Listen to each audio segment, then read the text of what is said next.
ఆమె వయసు 36, అతడి వయసు 22. ఇద్దరికి పరిచయం ఏర్పడింది. ఆ తర్వాత వివాహేతర సంబంధంగా మారింది. భర్త 12 ఏళ్ల కొడుకు ఉన్నా వారిద్దరిని కాదు అనుకొని తనకన్నా 14 ఏళ్ల చిన్నవాడైన యువకుడితో సంబంధం కొనసాగించింది. ఇది తెలిసి భర్త వారించినా ఆమె వినలేదు. పైగా భర్తపై పగ పెంచుకుంది. అతన్ని అంతమొందిస్తే ప్రియుడితో హాయిగా గడపొచ్చు అని భావించింది. భర్తను చంపేసి దొరికిపోతే జైలుకు వెళ్తానని కానీ 12 ఏళ్ల కొడుకు భవిష్యత్తు ఏమైపోతుందో అని కానీ ఆమె ఆలోచించలేదు. భర్త కొడుకు కన్నా ప్రియుడే ముఖ్యమనుకుంది. అతడితోనే జీవితం అనుకుంది. అదును చూసుకొని ప్రియుడు అతని స్నేహితుని సాయంతో భర్త గొంతుకు చున్నీలు బిగించి చంపేసింది. మేడ్చల్ జిల్లా మేడిపల్లిలో అశోక్ అనే వ్యక్తి హత్య వెనుక ఉన్న స్టోరీ ఇది.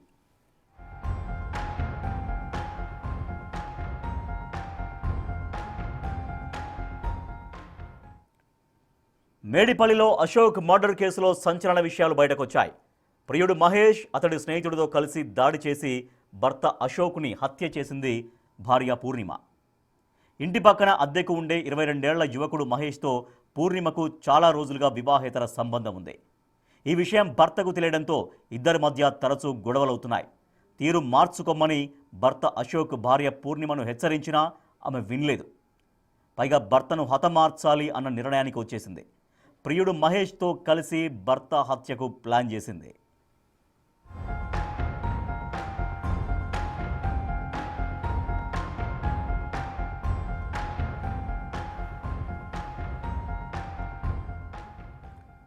పూర్ణిమ, ఆమె ప్రియుడు, అతడి స్నేహితుడు ఇంట్లోనే అశోక్ని హత్య చేసి ఆ తర్వాత బెడ్రూమ్లో మృతదేహాన్ని ఉంచారు.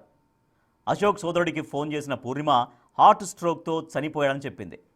ఆమె వచ్చి అశోక్ డెడ్ బాడీని చూసి ఒంటిపై గాయాలు ఉన్నట్లు గమనించింది. వాటి గురించి వదిన పూర్ణిమను ప్రశ్నించింది. దాంతో బాత్రూంలో జారి పడిపోవడం వల్ల ఆ గాయాలయ్యాయని పూర్ణిమ అబద్ధాలు చెప్పింది. అశోక్ మృతదేహానికి పోస్ట్ మార్టం జరగకుండా అడ్డుకునే ప్రయత్నం చేసింది. పూర్ణిమ తీరుపై అనుమానం రావడంతో అశోక్ బంధువులు ఆమెను నిలదీశారు. అశోక్ డెడ్ బాడీ ఇంట్లో ఉన్న టైంలోనే మహేష్ రావడం, కేసు పోస్ట్ మార్టం వద్దు అంటూ అతడి బంధువులను వారించడంతో అనుమానం మరింత పెరిగి పోలీసులకు కంప్లైంట్ చేశారు.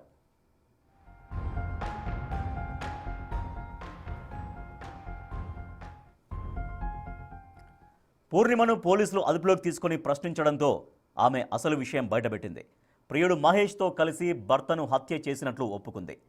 అశోక్ హత్య జరిగిన రోజు మహేష్, అతడి స్నేహితుడు సాయి పూర్ణిమ ఇంట్లోకి వెళ్ళినట్లు పోలీసులు గుర్తించారు.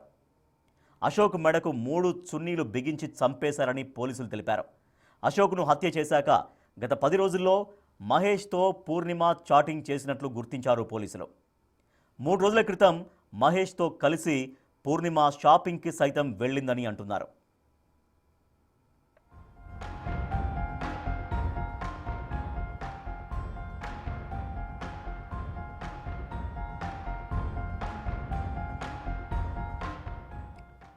అశోక్ హత్య కేసులో మొత్తం 3 అరెస్ట్ చేశారు పోలీసులు. పూర్ణిమ, మహేష్తో పాటు అతడి స్నేహితుడు సాయిని కూడా అదుపులోకి తీసుకున్నారు.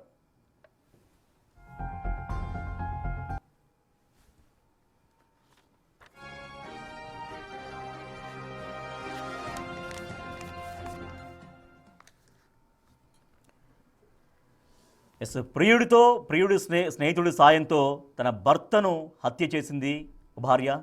దానికి సంబంధించిన పూర్తి సమాచారాన్ని మా ప్రతినిధి సుజాత అందిస్తారు. సుజాత.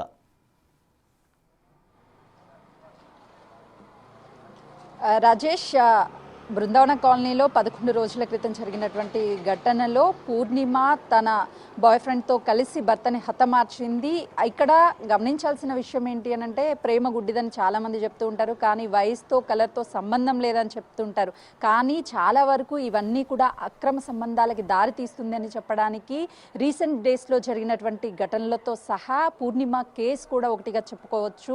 ఎందుకంటే పూర్ణిమ వయసు 38 సంవత్సరాలు, తాను ప్రేమించినటువంటి మహేష్ వయసు 22 సంవత్సరాలు మాత్రమే. వీళ్ళిద్దరి మధ్య 14 సంవత్సరాల గ్యాప్ ఉంది. ప్రస్తుతం ఈ ఇంటికి సంబంధించి కూడా చూడొచ్చు. అంటే ఇదే ఇంట్లో ఇక్కడే ఇటు పూర్ణిమకి సంబంధించినటువంటి కుటుంబ సభ్యులు ఇందులోనే ఉండేవాళ్ళు. మనం ప్రస్తుతం విజువల్స్లో చూడొచ్చు. అయితే పూర్ణిమకి తన భర్తకి తన భర్తకి గత కొన్ని నెలల నుంచి గొడవలు అవుతున్నాయి మహేష్ విషయంలోనే. ఇద్దరు కూడా నువ్వు మహేష్ని కలవద్దు అని చెప్పినప్పటికీ తను కలవడము రెగ్యులర్గా ఇలా చేసినప్పుడే ఈ గొడవలకి తావు తీసింది. అయితే ఇక్కడ మహేష్ పూర్ణిమ కొడుకుతో కూడా చాలా ఫోటోలు దిగాడు, బర్త్డే సెలబ్రేషన్స్కి వెళ్ళాడు. అంటే వీళ్ళ కుటుంబానికి మహేష్ ఏ విధంగా దగ్గర అయ్యాడు అనేది కూడా ఆ ఫోటోల ద్వారా అర్థమవుతుంది.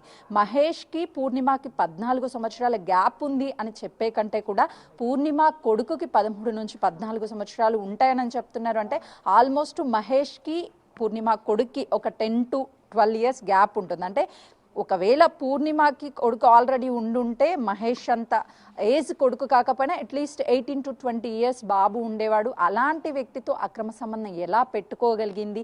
భర్త అంత ప్రేమగా తనని చూసేవాడు, తన కోసం ఒక స్కూల్ని కూడా పెట్టించాడు. అలాంటి భర్తని మోసం చేయడమే కాకుండా భర్తను కూడా ప్రియుడి సహాయంతో హతమార్చింది అని చెప్పేసి ఈ విషయం చాలా లేట్గా వెలుగులోకి వచ్చినప్పటికీ చుట్టుపక్కల ఉన్నంత వాళ్ళంతా కూడా ఆశ్చర్యానికి గురి అవుతున్నారు. అదేంటి అశోక్ ఎప్పుడూ కూడా చాలా మంచిగా కనిపించాడు, అందరితో బాగా మాట్లాడతాడు, కానీ పూర్ణిమ పెద్దగా ఎవరితో మాట్లాడేది కాదు అని కూడా చుట్టుపక్కల ఉన్నటువంటి వాళ్ళు చెప్తున్నారు. అంటే ఇక్కడికి మనం బిగ్ టీవీ వచ్చి మాట్లాడించే ప్రయత్నం చేసినప్పుడు చుట్టుపక్కల ఉన్నటువంటి వాళ్ళంతా కూడా ఇక్కడికి వస్తున్నారు కూడా ఎవరు మాకు తెలియదు అని చెప్పే ప్రయత్నమే చేస్తున్నారు. చూడొచ్చు అంటే అటు చుట్టుపక్కల ఉన్నటువంటి వాళ్ళు మహిళలు కూడా బయటికి వచ్చారు.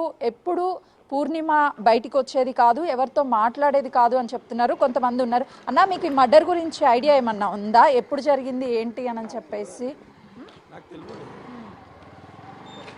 అయితే చూస్తున్నాం కదా, అందరూ ఇక్కడ మీడియా రావడము, ఇలా మర్డర్ జరిగిందని చెప్పడం, వార్తల్లో చూసి ఇక్కడికి వచ్చామని చెప్తున్నారు. ఎవ్వరూ కూడా మాకు తెలియదు అని చెప్తున్నారు. అయితే మహేష్ చాలా ప్లాన్ ప్రకారమే ఆమెని ట్రాప్ చేసి ఉంటాడు అని చెప్పేసి తనకు ఉన్నటువంటి ఇన్ఫ్లుయెన్స్ కావచ్చు, తను సోషల్ మీడియాలో పోస్ట్ చేసినటువంటి ఫోటోలు కావచ్చు, వాటన్నిటికీ అట్రాక్ట్ అయ్యి, ఎందుకనంటే ఒకవైపు అశోక్ మార్నింగ్ వెళ్తే సాయంత్రం వరకు కాలేజ్లోనే తను కష్టపడి మళ్ళీ తిరిగి ఇంటికి వచ్చి ట్యూషన్ కూడా చెప్తాడు భార్యతో కలిసి. తనకి టైం కేటాయించడం లేదు, తనకి దూరంగా ఉంటున్నాడు అని ఎలోన్ ఫీల్ అయినటువంటి టైంలోనే మహేష్ ఈ కుటుంబంలోకి ఎంటర్ అయ్యాడు. ఎప్పుడైతే ఎంటర్ అయ్యాడో కుటుంబాన్ని మొత్తం కూడా విచ్ఛిన్నం చేశాడనే చెప్పుకోవచ్చు. ఒకవైపు ఇప్పటికీ అశోక్ చనిపోయాడు, తను పూర్ణిమ జైలు పాలైంది, కానీ కొడుకు మాత్రము ఇదే ఇంట్లో ప్రస్తుతం మనం చూసిన అమ్మాయి ఇక్కడ మర్డర్ జరిగినట్టు మీకు తెలుసా? మాకు తెలియదు మేడం. ఎక్కడ ఉంటావు నువ్వు?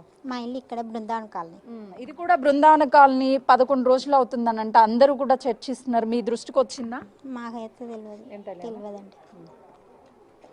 చూస్తున్నాం కదా, చుట్టుపక్కనే ఉంటారంట, కానీ వీళ్ళు ఎవ్వరికి కూడా ఇంకా చాలా మందికి ఈ విషయం తెలియదు. ప్రస్తుతానికి ఇదే ఇంట్లో సెకండ్ ఫ్లోర్లో పూర్ణిమ కొడుకు, అత్తమామ, పూర్ణిమ కొడుకు, పూర్ణిమ అమ్మ, నాన్న, దాంతోపాటు అశోక్ చెల్లి, తన బావ ఇంకా కూడా అదే ఇంట్లో ఉన్నారు.